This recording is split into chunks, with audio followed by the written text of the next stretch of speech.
Alright, so I'm just going over how to detangle after you take out braids or crochet or anything that might leave buildup in the hair. So you can see here where it's like a little matted right here. That's kind of where the line is where the braid was. And instead of going through and trying to rip through the hair when you see that, you need to get something that's going to help detangle it. So I'm going to use the honey almond shampoo. Another good option to spray on this would be the rosemary spray, but since we're at the shampoo bowl, I'm just going to use that. And once you put that on, you kind of just go through and separate where you have the buildup first before you start ripping through it. And once you get that separated, you'll get a detangling tool.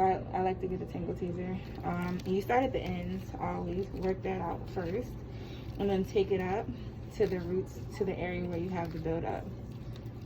And you can just loosen it up. And if you're feeling that there's a fight there, you just need to open it wider so those strands aren't really getting ripped, but kind of separated before you comb through. And half the time, if you are getting a lot of tangles or buildup in that area, it's not that your hair is breaking as much as it's old strands caught up that would have shedded. They're in between your strands, because if you have a protective style, those strands aren't free, so they can't just shed out of your hair as normal. They get caught up in between your strands.